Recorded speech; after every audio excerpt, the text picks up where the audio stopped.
was born in Tehran, Iran.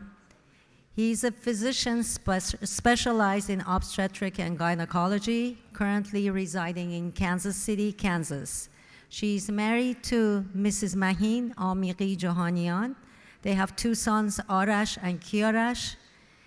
He is one of the founders of the Fariba Zoroastrian youth organizations in Iran and served as its first president. Also, he's a founder of the Zoroastrian Association of Kansas, ZACA, served as its first president, and serves as trustee of the Rostam Give Foundation, and he now serves as a trustee and its president. He has published articles on Zoroastrian religion and a book on the Zoroastrian doctrine and biblical connections. He has been a guest speaker in Zoroastrian congresses, the Gotha conferences, local schools, churches, and interfaith functions. Dr. Daryoush Jahanian.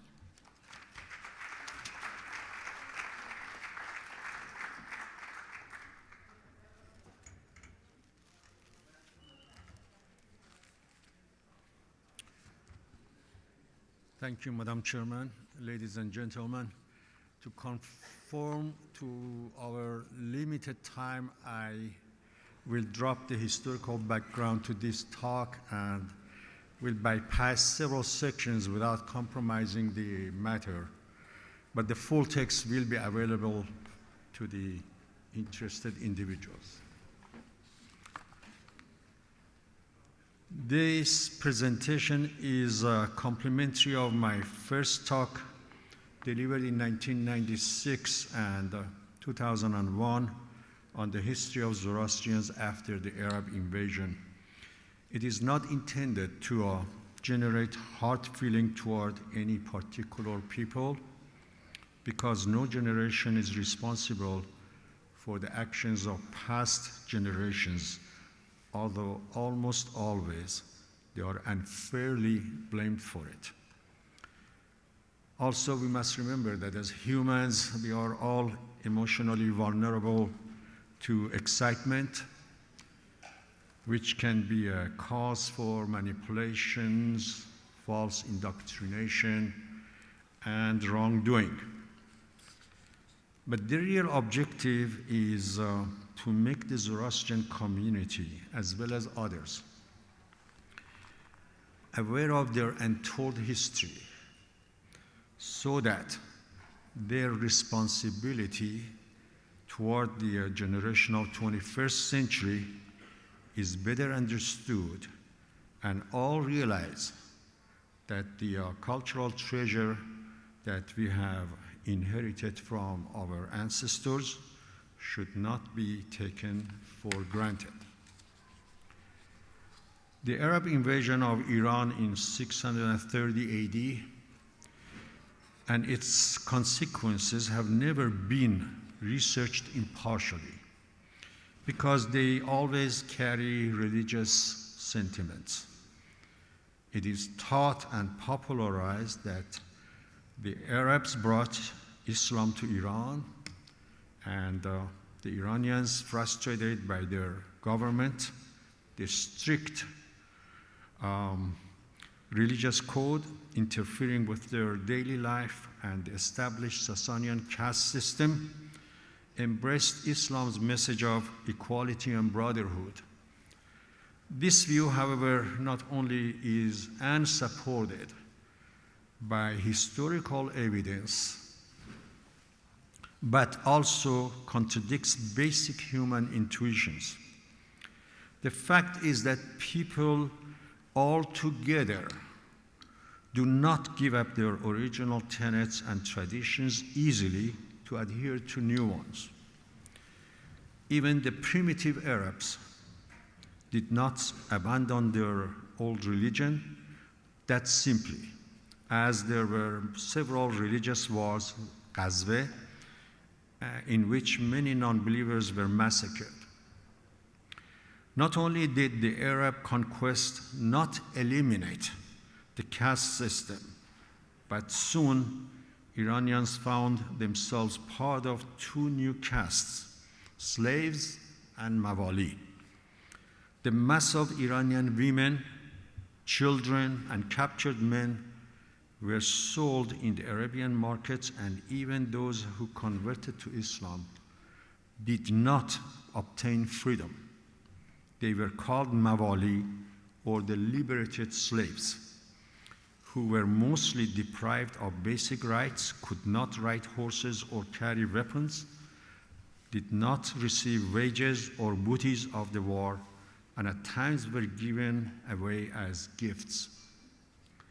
The mass enslavement of Iranians was so rampant that in a story that Shiites made to relate the family of Imam Ali to the Sassanians, even the daughter of King Yazgird, Shahrbanu, was sold as a slave in Medina market to Imam Ali, who gave her to his son, Imam Hussein, to marry. The cultural calamity was disastrous. Books were burned, scholars slain, and schools and libraries destroyed, because the invaders regarded the Quran as the last book that nullified all existing ones.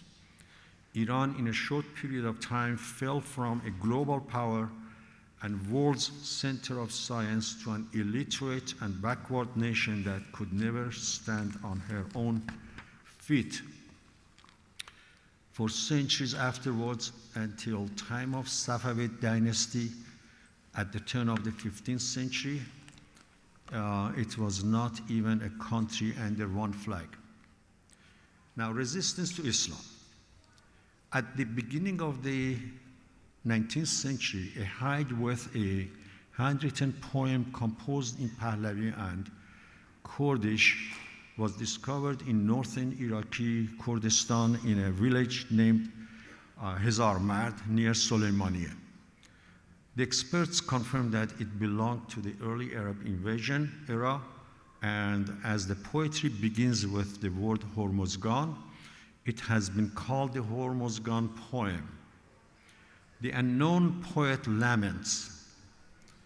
Worship centers were destroyed, fires were extinguished, cities and villages were leveled by ruthless and cruel Arabs. They captured women and young girls, and free men were slain in blood. Behi Kish, or Zoroastrian religion, was left helpless. To no one Ahura Mazda extended kindness. In 1963, the authenticity of this text was argued by Mackenzie. However, it remains part of Kurdish folklore, and it's memorized by many courts. They read it to you. And it has another significance, that more than 100 years, courts have accepted what the invaders did to their women and daughters. The history has repeated recently and is ongoing today. But in Iran, this issue cannot be even brought up due to religious sensitivity. A Pahlavi poem belonging to early Islamic decades published by Jamos Basa in India reflects the hidden pain and suffering of the Iranian population.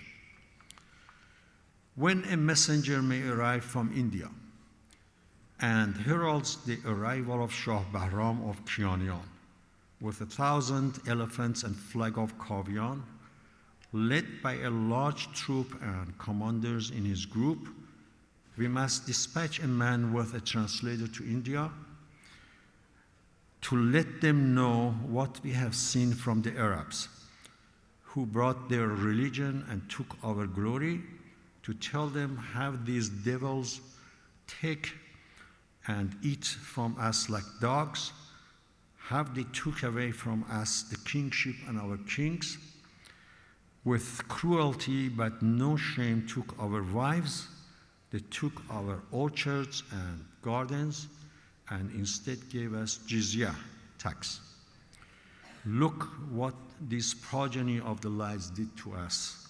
Nothing worse can be done in this world. Reports of the historians of the Islamic era illustrates that there has been firm resistance from the Zoroastrian population toward forced conversion to Islam.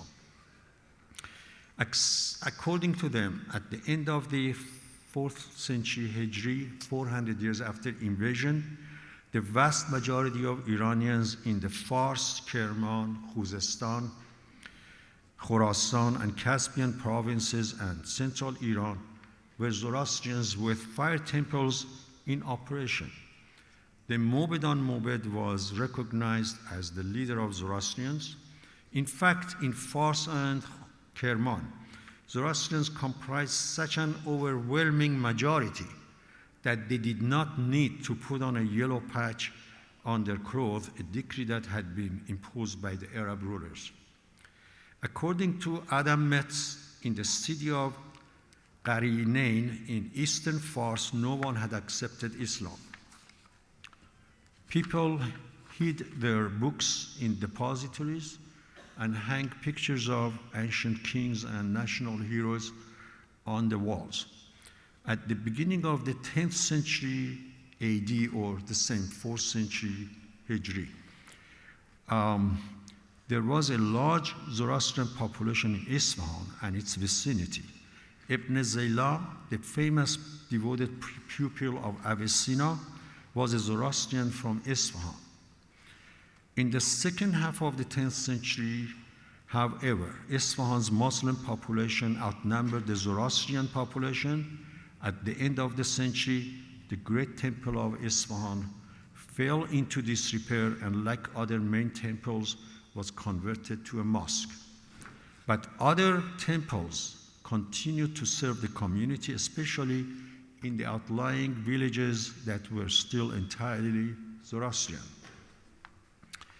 According to Estakhri, in 10th century Hijri, again 10th century AD, 4th century Hijri, Zoroastrians lived not far from Baku, Azerbaijan. This was confirmed by Abul Feda. In 1840 AD, Avraham Firkovich met a local Zoroastrian in Darband, Dagestan, and they conversed in Turkish. Firkovich asked him, "Why do you worship fire?" He replied that they do not worship fire at all, but rather the creator, which is not a person, but an abstract matter symbolized by fire. The Zoroastrian community of Baku existed until 1915. My research has revealed no information about them after that time. Traces of religion are still visible in parts of Azerbaijan, and by an unofficial estimate, about 2,000 Zoroastrians still live in that country. Zoroastrian scholars in the early Islamic era also demonstrated cultural resistance through the translation of Pahlavi books into Persian and Arabic, and the publication of new books such as Pan-Name or Advice of Zartosht, Jamasp-Name, Bundahesh, Dinkart, Minukhrat, and many other books. One publication was a geographic book of the Sasanian era in Pahlavi discussing the history, date of construction, and geographic location of major Iranian cities. Its later annexation reveals that the city of Baghdad was built by the Persian Novbakht at the order of Mansur Dawanik, the second Abbasid Caliph. The Safavid dynasty gained power at the turn of the 15th century AD. The ancestor of the Safavids, Sheikh Safi Ardebili, was a Sunni Muslim. The founder of the dynasty, Shah Ismail, embraced Shiism to unite the nation and encourage them to fight against the Ottoman Turks, who were Sunnis. This policy was favored by the major European powers that faced the threat of Turks from the east. Turks were invading Europe and Islamizing the eastern parts. The goal was to keep them engaged in the south. The conversion of Iranians, however, was not an easy task. At this time, 55% of the nation's population was Sunni, 5% were Shiites, 40% of the population, or 4 million, remained Zoroastrian and worked to preserve the old religion. The large Zoroastrian sector raised concern for reversion to the old religion. Another problem was the absence of Shiite clergy to educate the public. The shortage of clergy was resolved by bringing them from other areas such as Lebanon and Bahrain. Conversion of the Sunni majority to Shiism was carried out by force and bloodshed. In the turmoil, many Zoroastrians lost their lives, and many inhumane acts were implemented to eliminate the threat of reversion to Zoroastrianism. Jews and Christians were spared because they were regarded as the owners of the book. Moses and Jesus are named in the Quran, but there is no mention of Zarathustra. Although in this era, non-Muslims generally were not treated with dignity, no community and religion suffered as much as the Zoroastrians. A law was enacted that if a member of a non-Muslim family converted to Islam, he or she was entitled to all the inheritance. Those who did not convert had to pay jizya, the religious tax. If they could not afford the tax, they were subjected to torture, confiscation of property, and even threat to their life. Zoroastrians even had to wear a yellow patch to be distinguished in public, which exposed them to insults and persecution. They were despised as Gabr or Gavr, which in the public mind was equal to Kafir or faithless. And the Zoroastrian ghettos were called Gavrestan, which in Persian is reminiscent of Gurestan or cemetery. In this hostile environment, Zoroastrians were even blamed for natural disasters such as earthquakes and floods. The Muslim clergy was particularly active in instigating hatred against the Zoroastrian population, which led to more persecution and even massacres. During the rule of Shah Abbas the Great, 1587 to 1628, the capital city of Iran was moved from Qazvin to Isfahan in central Iran. At this time, a large Zoroastrian population was well established in the central Iran. Zoroastrian suffering intensified during the rule of Shah Abbas in particular. This increased persecution was precipitated by the revival and gaining momentum of the Eastern and Pahlavi philosophies. There was also the Ajamiyun movement or Persian movement, which claimed that the Arab era was over and a new Persian period was to begin.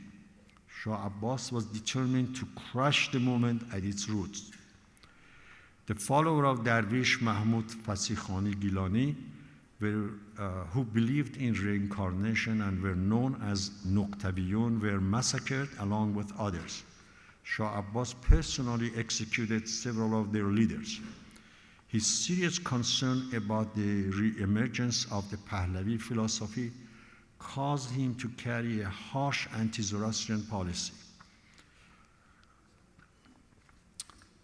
In a letter dated Bahman Ruz or Dibhesh Mah 1005 Yazgirdi, the Zartushtis of Sharifabad Yazd wrote to the Parsis of India.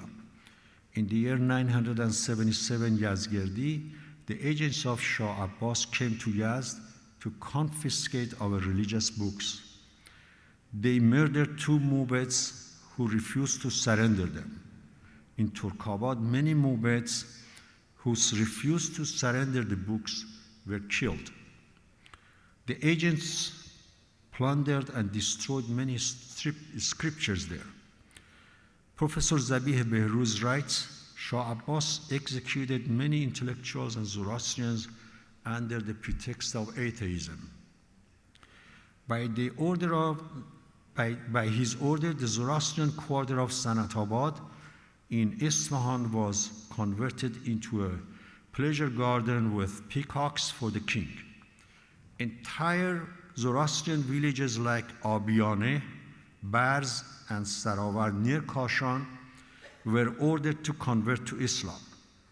This policy of forced conversion did not affect the Zoroastrians of Fars, Isfahan, and Kerman significantly. When the Frenchman Jean Chardin and other European travelers like Fariba, Tavernier, and Texera traveled to Iran in 17th century AD, they noticed that in spite of poverty and rejection from public life, there were still a good number of Zoroastrians left throughout Persia. Chardin in particular praised the Zoroastrians because they were known for their hard-working nature, honesty, and morality. Chardin mentioned a large Zoroastrian community living in Isfahan and its villages. In particular, he noted that one large market town known as Najafabad in the southwest of Isfahan was entirely populated by Zoroastrians producing the best wines.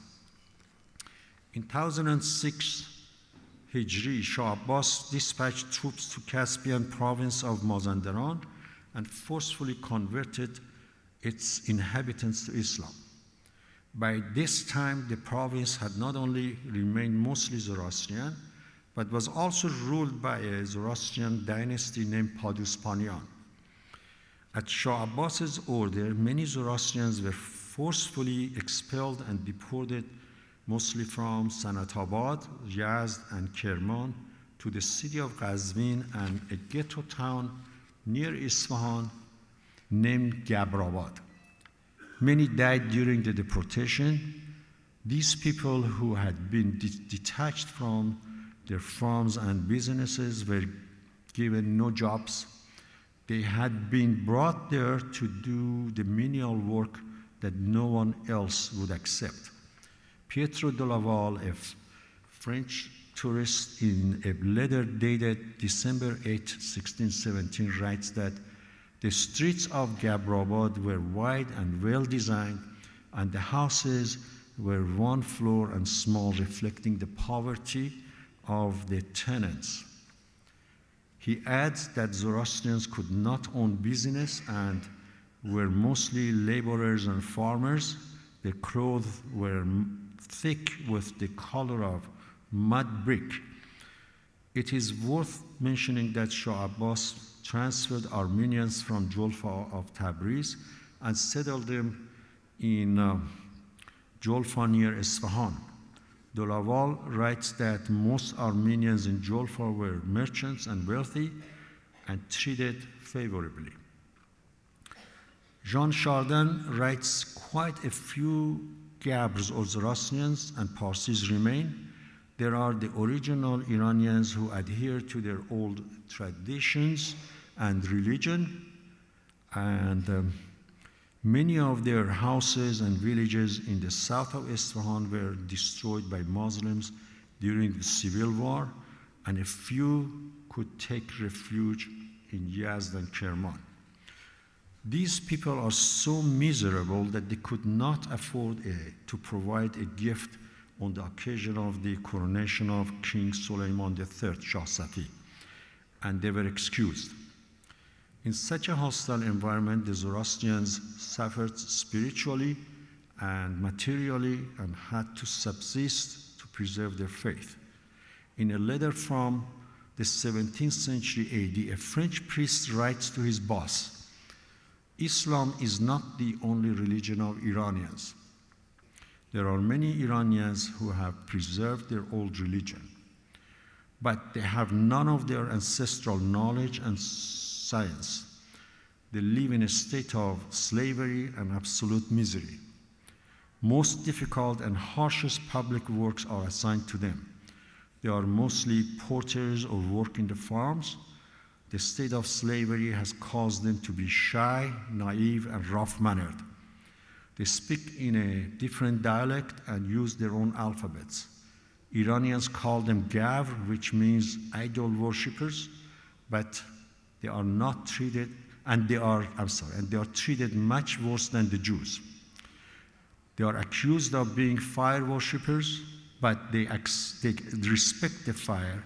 They believe that in order to receive salvation, one should till the land and develop orchards, avoid polluting the water, and putting down the fire. Their holiest man is named Zardosht, and their most important festival is Nowruz. The Shiite clergy exerted a strong role in preventing any resurgence of Zoroastrianism. Their writing instigated hatred against the Zoroastrians. To make them more credible, these fabrications were mostly attributed to the holy imams. For example, Sheikh Baha'i, the high cleric and scholar of Shah Abbas era, wrote Majusis, or that means Zartushtis, had a book named Jand and Pajand that were burned in fire. They had a prophet named Zardosht who was killed. He had a book written on 12,000 hides. Jihad against them is a religious duty until they convert to Islam or promise that they will not marry Muslim women. These writings have continued even to our time.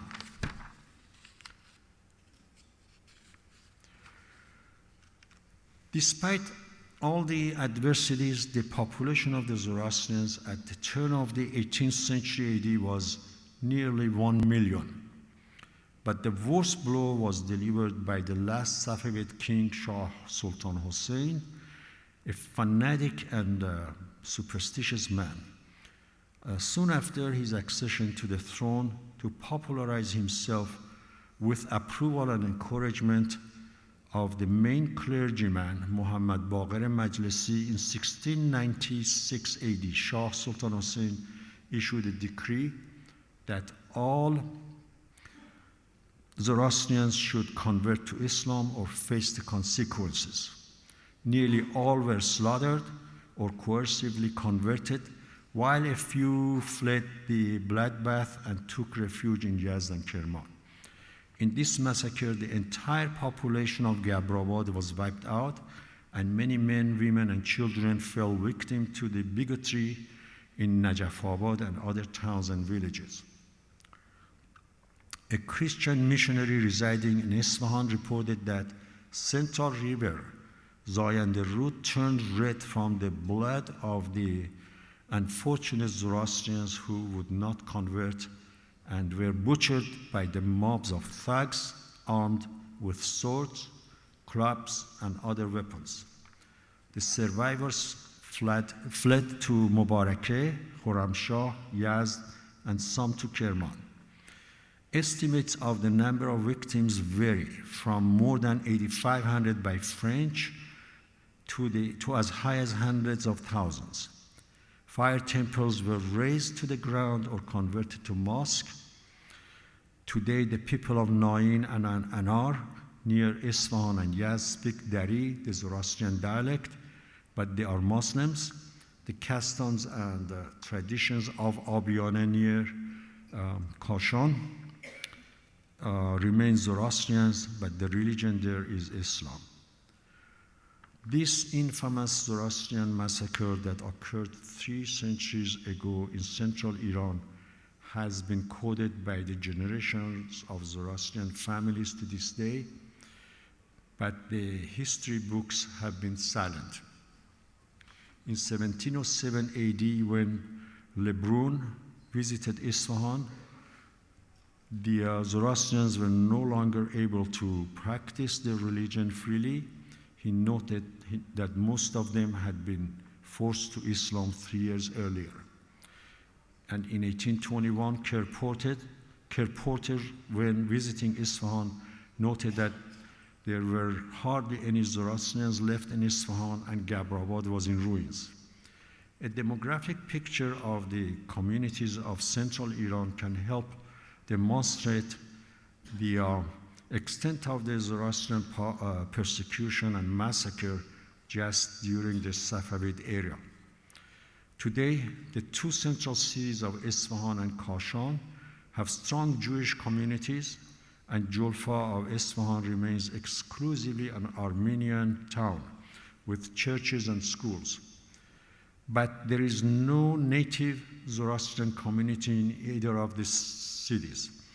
The fledgling community of Isfahan indeed is a transplant, a transient one of people who have in recent years, for job opportunities, settled and formed association. The hostile sentiment towards Zoroastrians by Shiite rulers and clergy did not cease after the Safavids, and the misery and massacre continued. Still concerned with a resurgence of the religion, Shiite clergy continued to fuel hatred through depiction of Zoroastrians as fire worshippers, impure and outcast. In his letter dated March 20th, 1818, Kerr Porter wrote, "Many Zoroastrians are miserable and hopeless, but they adhere to their religion. As they cannot afford to travel and take refuge in other countries, in their homeland they suffer and endure the hardship. Their spirit is high toward the sky, and their eyes look down to the ground in tears for the daily misery they face." General Hutam Schindler summarized the Zoroastrian plight as forceful conversion to Islam, confiscation of their assets and inheritance, extortion of 1/5 of the value of property or business for the Muslim clergy, automatic exoneration of the murderers or culprits if they are Muslims and their victim is a Zoroastrian. Count de Gobineau, the French ambassador to Iran in 1850s, presented a pessimistic view of the Zoroastrian community. He wrote, "Only 7,000 of them remain, and only a miracle may save them from extinction. They teach a lesson to the world that glory is not everlasting, because these are descendants of the people that one day ruled the world." Edward Granville Brown, a renowned British Orientalist and Iranist who has traveled to Iran and has written several books, he has summarized the restrictive codes imposed on the Zoroastrians. Up to 1860, they could not engage in trade. They hid things in their cellars and sold them secretly.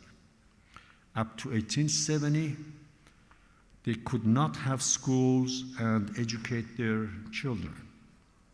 Up to 1891, all Zoroastrians were prohibited from riding horses. In town, they had to be on foot. When they were riding donkeys in the deserts, they had to dismount upon meeting Muslims.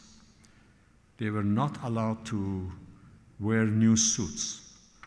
Brown writes about an incident in 1860 where a 70-year-old Zoroastrian man wearing white trousers was surrounded by a mob, hit and forced to remove his pants and hold them up while walking home.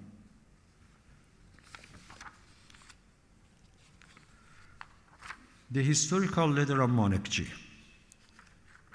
The plight of the Iranian Zoroastrians community is perhaps best depicted through their communication with the Indian Parsi community, which can be traced back several centuries. In the mid-1400 AD, Hushang Nariman visited Iranian Zoroastrians to obtain answers to religious questions that he later assembled as riwayat.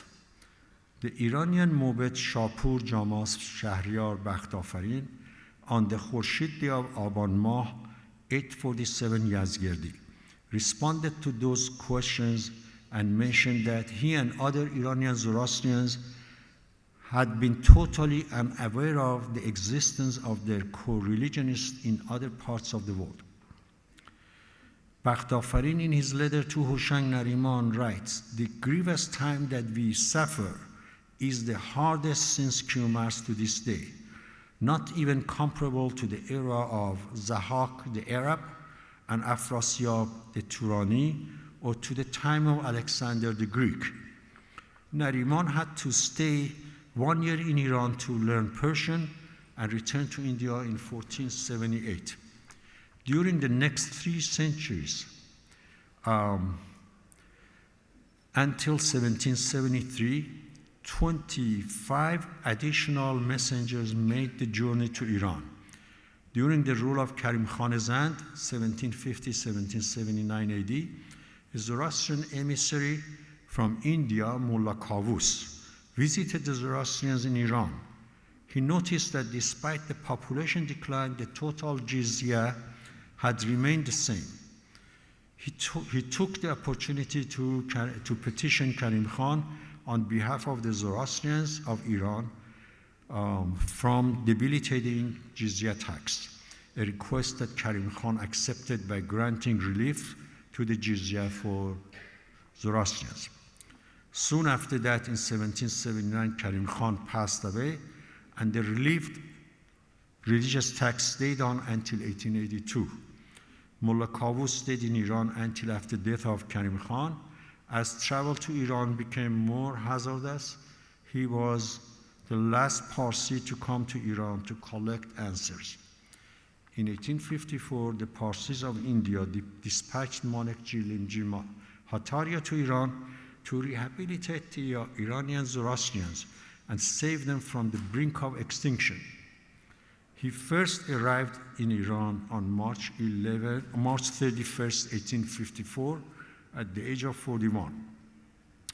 For 1 year, he studied the woeful plight of the Zoroastrians, and upon return to India, reported his findings to the Parsi Panchayat. Without the famous letter of Monekji, the list of the historical leaders is incomplete.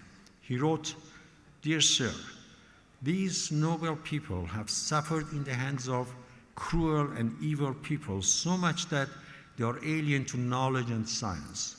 For them, even black and white and good and evil are equal. Their men have been forcefully doing menial works in the construction, and as slaves receive no payments. As some evil and immoral men have been looking after their women and daughters, this sector of community stays indoors during the daytime.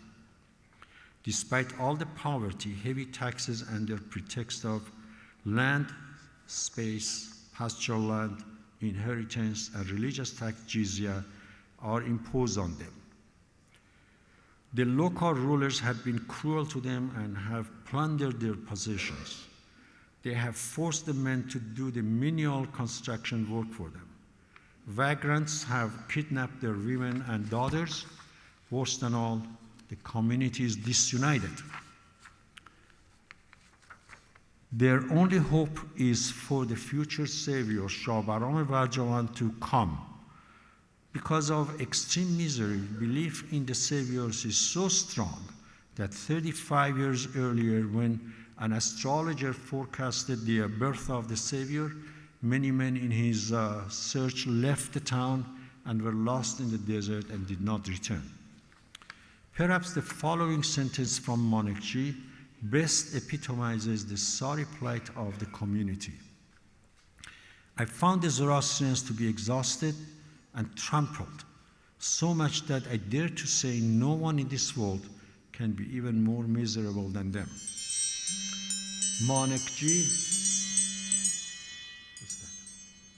Monekji returned to Iran and devoted his life towards rehabilitating his co-religionists. With financial aid from the Parsi Amelioration Fund, he paid part of the jizya tax, set up boarding schools and clinics, provided jobs, and organized local Zoroastrian associations. But his most significant achievement was the ultimate abolition of the religious tax jizya, which he accomplished through direct negotiation with the Qajar king, Nasir ad-Din Shah. This important event took place by a decree in August 1882. Let me finish the conclusion. Sorry. I just go fast, I'm sorry. Dr. Pollack, the German physician of Nasir ad-Din Shah, confirms the findings of Monarchy and reports that founding a school for the Zoroastrian was first rejected by the Iranian government because they were regarded as idolaters. Conclusion. Iranians demonstrated a strong resistance against the Arab invaders and conversion to Islam. Massacres, mass enslavement, land confiscation, plunder of wealth, destruction of schools and libraries, and imposition of jizya tax on the nation with advanced civilization and cultural superiority by the primitive conquerors had such a shocking effect that its pain is still felt today. Worst of all, the entire cultural calamity did not stop at the point as campaign against the Persian culture and identity has been continuous and extended throughout the 14 centuries of religious occupation. It is a process that is still ongoing today. That is why the fallen nation has not been able to rise once again. Conflict between the dominant religion and the Persian culture and nationalism, and the inability to reconcile the two have confused the conscience of the nation to the point that Iranians have not been able to determine a clear national identity and final direction for themselves. Although the Safavids unified Iran, Iranians have paid a very heavy price for their policies. Coercive conversion of Iranians to Shiism and concern about resurgence of the Zoroastrian religion resulted in many bloodsheds. Worst of all, they used the power of clergy and religion to give legitimacy to their actions and continue despotic rule. The damage caused by the Safavids is well discerned in our time. In the course of events, however, no community or religion suffered as much as Zoroastrians. I would like to conclude with the words of Dasturbod. So many nations and religions have become part of ancient history, but there must be a reason why Zoroastrian religion survived the harsh treatment of history. By observing all the facts today, I dare to interpret his words as meaning the fire of Zarathustra will finally rise from under the ashes as it is happening today. Thank you.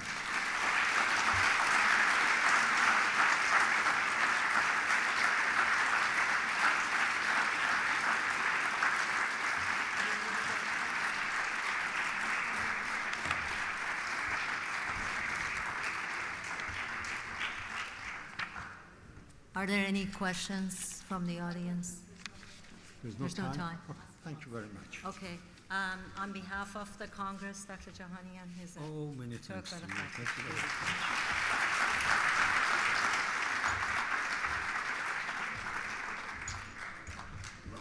Ladies and gentlemen, if anyone has any questions for Dr. Jahanian, he would be available on the right side of the stage. Please, he would be able to answer your questions privately. Thank you.